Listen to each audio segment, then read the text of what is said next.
Holy shit. Your mom is fat! It's about drive, it's about power. Z.O.N.E 30% off on Amazon for the next few hours. What is up, YouTube? Welcome to the video. It's me, your boy, Mr. Sorry, we're out of that. Sorry, we're closed. Get the fuck out of here. No, fuck off. You need to leave right now. There's a gas leak. You need to get the fuck out of here. I'm telling you. I'm also Mr. Somehow got my operating system corrupted again for the third or fourth time this year. I don't understand how that keeps happening. Basically, folks, I've just been taking massive L's all over the place. L's on the walls, L ratios for as far as the eye can see. I called my grandma that I never talked to on her birthday to wish her a happy birthday. Called her about 8 p.m. She was dead. They went, sorry, your grandma's dead. I was like, damn. We did hit 200 subscribers on Mr. 200 over here. That happened sort of fairly recently, and that's very nice. I'm very thankful. Thank you very much. I will be giving a, I will be saying something about it at the end of the video. I have a thing I'm gonna say. So, I guess, welcome to the 200 subscriber special. We are going to be covering 2 Stalker Anomaly mods today, 2. I've been sort of like getting sick of Stalker Anomaly mod packs. I know a lot of other people have the exact same sentiment. They are getting sick of Stalker Anomaly mod pack, Stalker Anomaly modified, Stalker Anomaly with some crap on top of it. I like Stalker Anomaly, obviously, but this main mod we're going to be talking about today, the T.H.E.Z.O.N.E, it actually changes a lot of stuff and creates a very immersive new experience. This mod for Stalker Anomaly is becoming my favorite out of all the Stalker Anomaly mod packs. I would even go as far to say it's better than Stalker Gamma. I know that could be viewed as a controversial statement, but I will explain why this mod pack is king. We're also going to be talking about Expedition 2.0, which is basically just graphics. Expedition is the quote-unquote better than AAA games mod. Quote-unquote the prettiest Stalker mod that ever existed. The most immersive, true-to-life looking mod. It is also the mod that gets the least amount of content and is the least Let's Played mod. I see nobody playing through this. Again, I will explain when we get there. So, in the last video, I covered Stalker NZK 3.0. I really love NZK and how brutal it is. The T.H.E.Z.O.N.E is a lot like NZK, but is even more intense.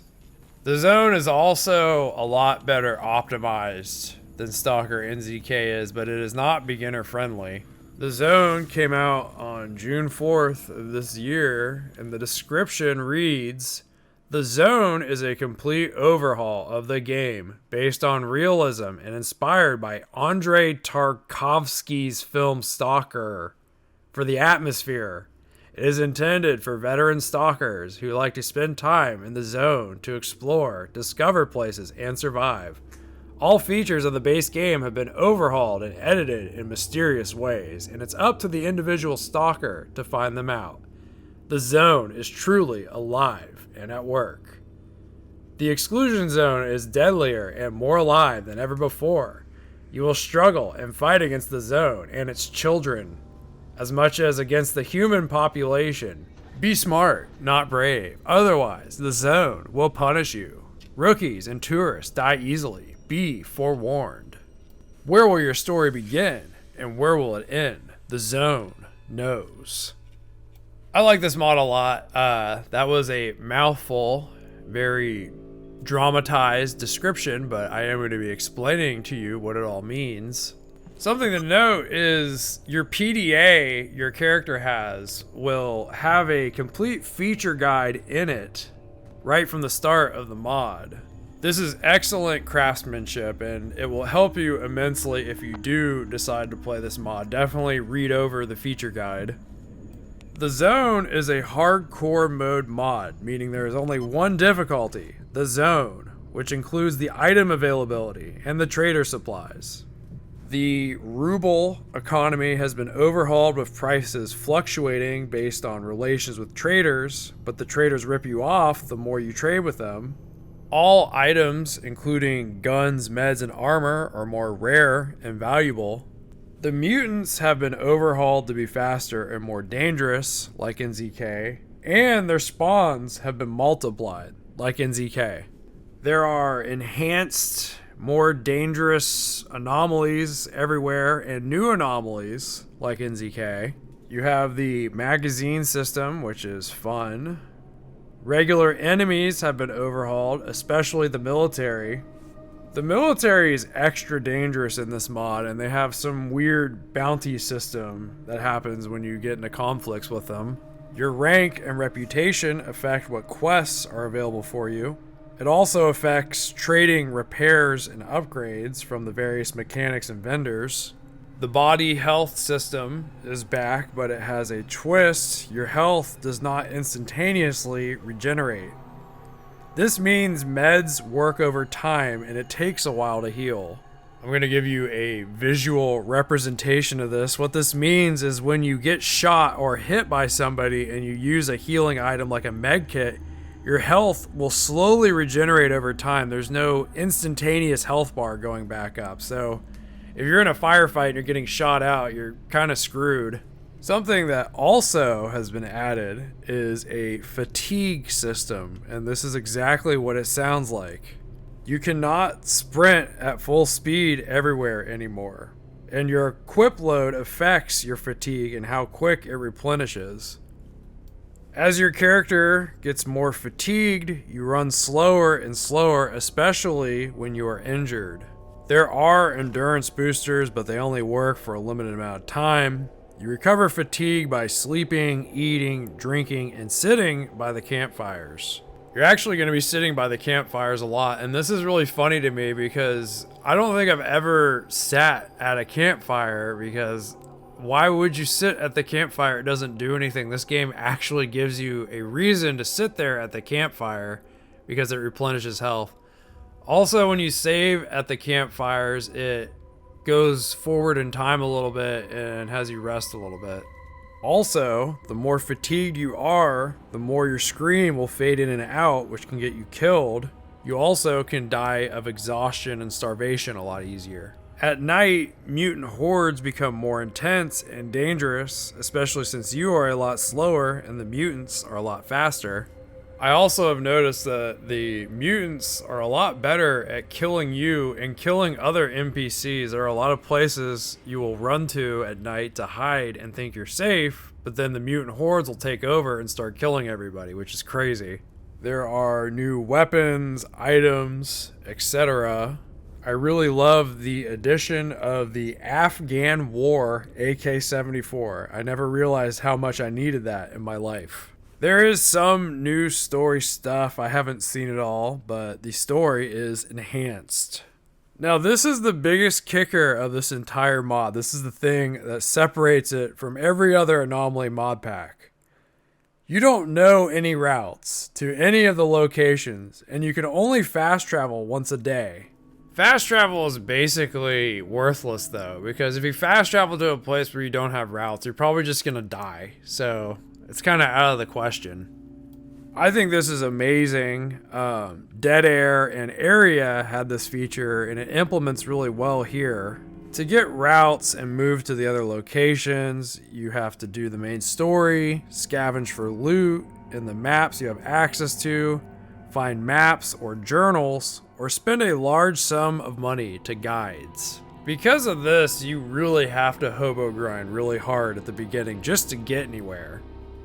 I spent a lot of time just stash hunting and item farming to afford moving to other locations. Also, since the traders are a lot worse to deal with, you have to trade a lot with your fellow stalker brethren.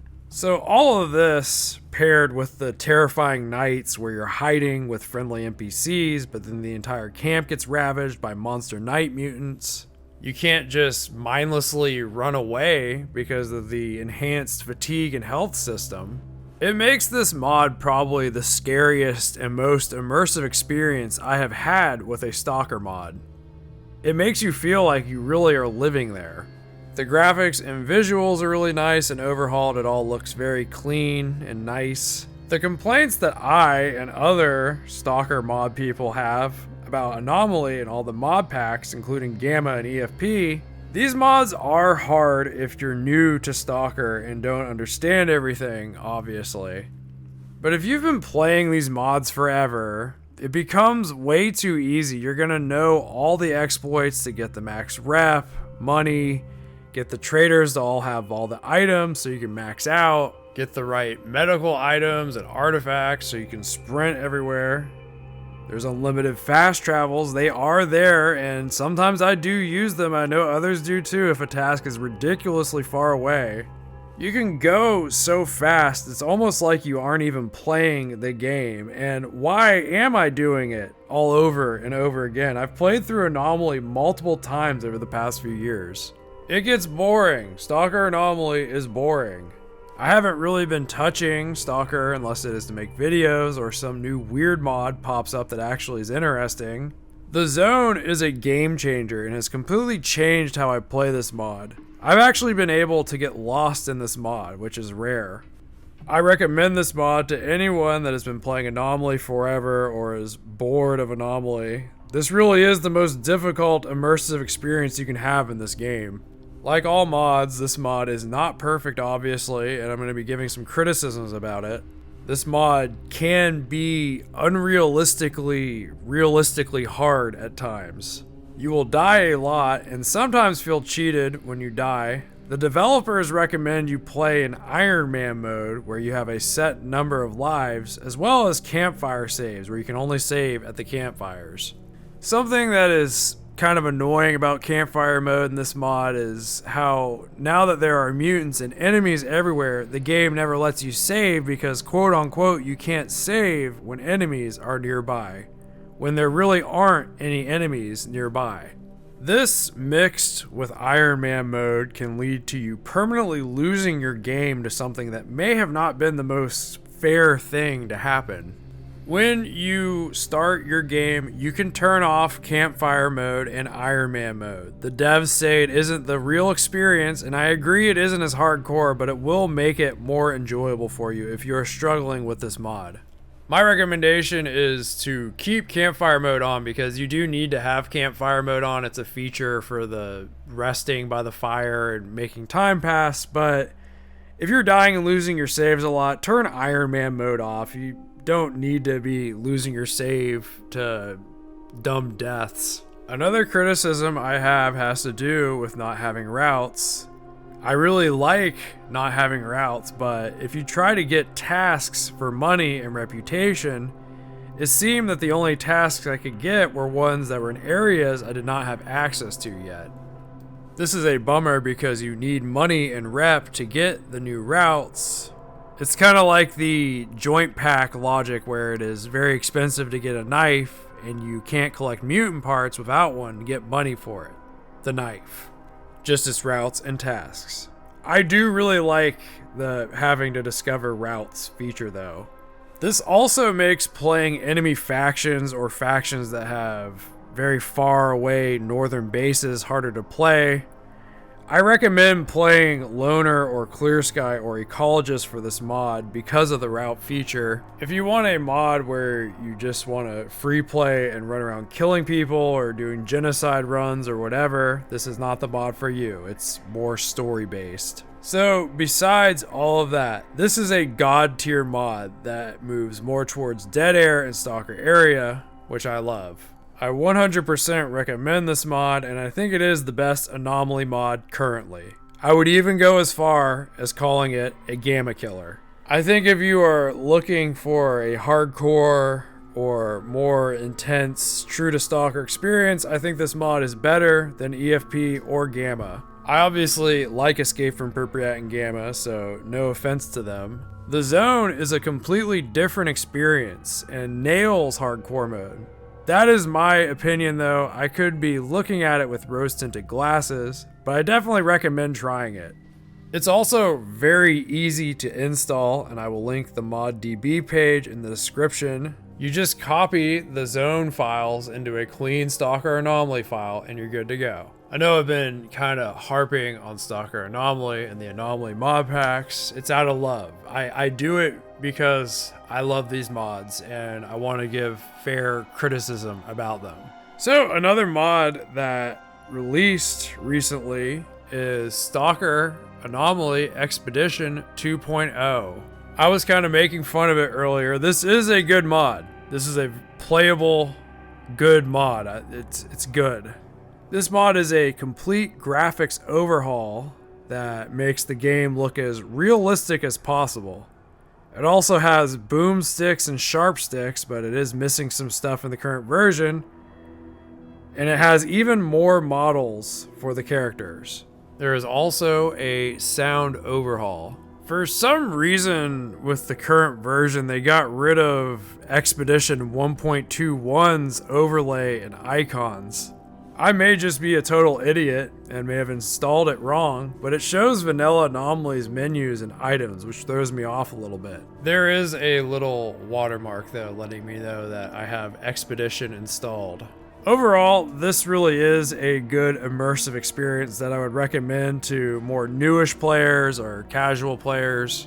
It is fun and, you know, has new guns and some new stuff in it and is pretty overall a good time to play, especially if you're tired of Vanilla Anomaly or have been only playing Vanilla Anomaly. The thing that I don't like about it is, besides the shaders in the graphics, it doesn't really add much else, and most people just use the shader for their own mod pack. Some people add it to Escape from Pripyat. I'm not entirely sure how to do that, but I do know how to use the shaders in my own created mod pack using T.H.E Z.O.N.E. You are probably going to want to use the shader on top of other stuff. Expedition doesn't really do a whole lot more than add a new coat of paint to Anomaly. I do like that they added new rare models to 2.0 though. There's a lot more models in the game to see. The thing about all this though is Escape from Pripyat, Gamma, and the Zone all have enhanced graphics, which aren't completely competing with Expedition, but look good and actually have unique features. This is why I believe there aren't really many Let's Plays of Expedition 2.0. It's basically used for cinematic effects videos. There is a joke that is common amongst modders of all the different game communities. Stalker, Fallout, Skyrim, even the original Doom. People that mod spend hours upon hours zipping, extracting, listing things in a way where there are no conflicts and everything runs perfectly, rip assets from other games, or develop your own 3D graphic items and weapons. Create the most realistic 4K experience with all the items, weapons, and abilities. Quirky base options, sex mods, new enemies. You work for hours and hours with massive amounts of data going in and out of your computer, making it all work perfectly. Then you turn it on and play it for 20 minutes, and then you turn it off and remember why you started modding the game in the first place. Well guys, thank you for watching. I hope you enjoyed the video. I hope you were informed about stuff in a proper manner. This is where we are going to transition to me giving my 200 subscriber speech. I know 200 subscribers isn't like a crazy big milestone or anything, but it is a event in history that happened on this channel recently. And I think it's cool. I'm proud of it, and I'm glad you guys enjoy the content I create. It's fun. It's fun to talk about this stuff and cover this stuff the way I do. You know, these videos are kind of like a way for me to express myself. I don't know, that sounds cringe, but you know, I say what I say. I'm going to continue to make videos. You know, I don't really know why I'm making videos. Like most things in my life, I'm not really entirely sure why I'm doing it. I know I say this in basically the past few videos, I am really busy with life right now. There's a lot of crap. I do have to work a miserable consumer job. I'm one of those people. I have to go to work. And I'm also going to be pursuing higher education again. And that is going to be taking a main priority because it has to. Besides all that though, the videos are still going to happen. I enjoy working on them and writing them and stuff, but I know I used to promise like every Friday. It's probably not going to be every week. I don't think weekly videos are going to be happening anymore. It's probably going to be every 2 weeks, 3 weeks if it's like really bad, but I'm going to be aiming for 2 to 3 weeks. The content will still be coming. I still have some Stalker mods I want to cover. I want to start covering the more classic Stalker single player mods, and I have other games I want to cover too. It's gonna be mostly Stalker stuff though, but I will be starting to branch out to other stuff eventually. Also, depending on how I'm feeling and what I'm thinking about, there will still be the occasional anti-political commentary video, depending on how much I'm ruminating on something. But yeah, basically, it's going to be continuing. It's not ending. I'm going to continue doing it. And I appreciate you genuinely, and thank you for watching, and thank you for the 200 subs.